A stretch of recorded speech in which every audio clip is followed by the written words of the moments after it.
पौराणिक ग्रंथों के अनुसार जब भी संसार में अधर्म बढ़ता है और राक्षस अत्याचार करने लगते हैं, तब देवी अलग अलग रूप धारण करके धर्म की रक्षा करती हैं।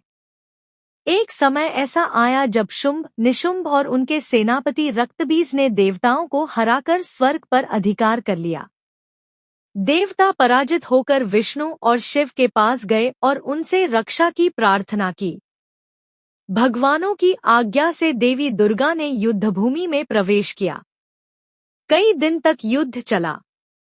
शुंभ निशुंभ मारे गए, लेकिन रक्तबीज का वध असंभव हो गया। रक्तबीज को वरदान था कि उसके शरीर से जो भी खून की बूंद गिरेगी, उससे वैसा ही नया रक्तबीज उत्पन्न होगा। जब देवताओं ने उस पर वार किया, तो हर वार के साथ हजारों नए रक्तबीज खड़े हो जाते। देखते ही देखते युद्धभूमि में असंख्य रक्तबीज भर गए और देवताओं की सेना पराजित होने लगी। तभी मां दुर्गा ने अपने क्रोध से तीसरी आंख से एक अग्निशिखा प्रकट की। उस अग्निशिखा से एक भयानक देवी प्रकट हुई। वही थी महाकाली। उनका स्वरूप अत्यंत उग्र था।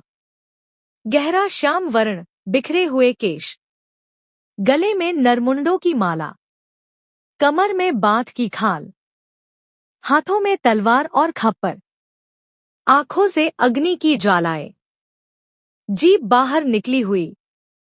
देवताओं ने इस भीषण रूप को देखकर प्रणाम किया और उनकी स्तुति की। मां काली युद्धभूमि में कूद पड़ी। वे इतनी तीव्र गति से राक्षसों को मारती कि कुछ ही क्षणों में मैदान लाशों से भर गया। जब उन्होंने रक्तबीज को घायल किया, तो उसके खून की हर बूंद वे अपनी जीभ से चाट लेती और खप्पर में भर लेती। इससे धरती पर एक भी बूंद न गिरी और कोई नया राक्षस उत्पन्न न हुआ। अंततः रक्तबीज का वध हो गया और देवताओं ने विजय प्राप्त की। लेकिन रक्तबीज के नाश के बाद भी मां काली का क्रोध शांत नहीं हुआ। वे चारों दिशाओं में दौड़कर राक्षसों का वध करती रहीं। उनकी हंसी और गर्जना से तीनों लोक कांप उठे। देवताओं को भय हुआ कि यदि मां का क्रोध शांत न हुआ तो सृष्टि नष्ट हो जाएगी।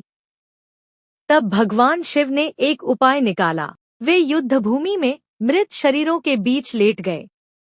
मां काली जब दौड़ती हुई आईं और अनजाने में महादेव पर पांव रख दिया, तो वे स्तब्ध रह गईं। पति पर पांव पड़ते ही वे लज्जित हुईं और उनकी जीभ बाहर निकल गई।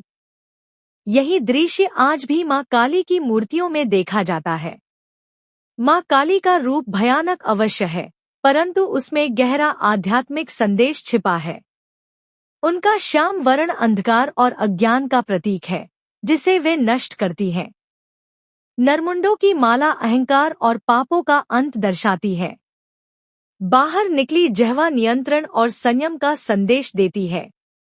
शिव पर खड़े होने का दृश्य बताता है कि शक्ति और शिव अविभाज्य हैं। भारत के कई हिस्सों में, विशेषकर बंगाल में, मां काली की आराधना बड़े उत्सव के साथ होती है। काली पूजा अमावस्या की रात में होती है। भक्त रात्रि जागरण करते हैं, दीप जलाते हैं और मां को भोग अर्पित करते हैं। तांत्रिक परंपरा में मां काली को सर्वोच्च शक्ति माना जाता है। वे साधक को भय और मोह से मुक्त करती है। मां काली की कथा हमें सिखाती है कि जब अधर्म बढ़ता है, तब ईश्वर का संहारक रूप प्रकट होता है। वे केवल बुराई का नाश ही नहीं करती, बल्कि भक्तों को आंतरिक शक्ति, साहस और भय से मुक्ति भी प्रदान करती है।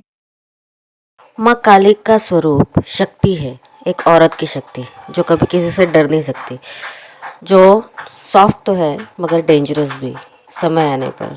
यही ज़िंदगी है। तो मिलते रहिए हमारे साथ अगली वीडियो में नई नई कहानियों के साथ। बने रहिए हमारे साथ। धन्यवाद। वीडियो पसंद आए तो लाइक शेयर सब्सक्राइब ज़रूर करें।